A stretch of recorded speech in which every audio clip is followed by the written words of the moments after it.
This video will see about the complexity classes of a Turing machine.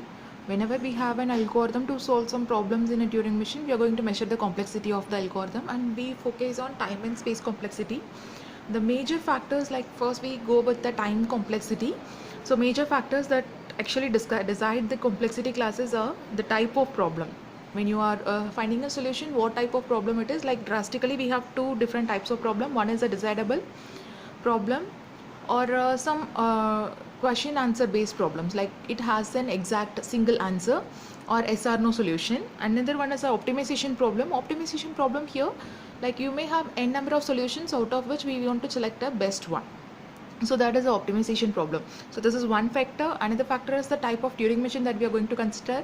Like one is a deterministic Turing machine, which has an algorithm that solves a problem from first to end, like it flows in a sequence. And finally we have a solution. Whereas non-deterministic one is a parallel one. We have some n number of combinations, and finally one will work out. One like this usually non-deterministic Turing machine goes with an optimization problems. And finally we have type of algorithms, like the time taken for an algorithm to work. There are two types of time complexity we usually focus on. One is the polynomial time, another one is the exponential time.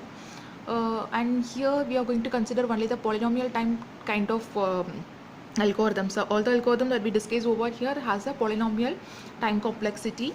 So there are two different types of classes that comes under this categorization, like based on the complexity classes. Like based on these problems, there are two different problems that we are going to discuss. One is called a class P problem, another one is called a class NP problem. A class P problem is one. This is a decision type of problems which has an exact solution.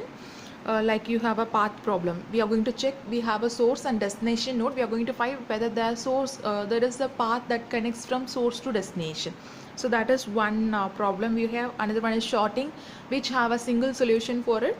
So all the decision type of problems, if it is solvable by a deterministic Turing machine in a polynomial time, we call it as a class P problem. In other words, we can say that we have a single algorithm that can flow in step-by-step basis. For example, when you want to find a path between source to destination in a given directed graph, we can have an algorithm to solve it. I'll just give you an algorithm. Now consider this is the algorithm for a path problem, where we have a directed graph G. S is the source node and T is the destination node. As per the algorithm that I have taken, I have first started with this S node. First we mark this node S. Okay, and we are going to make a loop over there. We are going to find all the edges in the graph. Okay, see here, we are going to find all the edges in the graph that has a marked node as a starting node. Okay, if it is joining the source node, find the edges as A comma B. If A is a marked node, then we are going to, and A is a marked node and B is, like when you have an edge like this from A to B, if A is a marked node, then we are going to mark. If B is an unmarked node, then we are going to mark this B.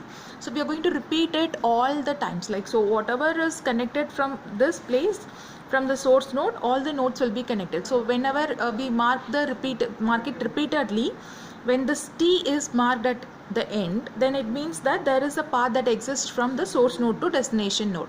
So when T is marked, we are going to accept it, otherwise we are going to reject it.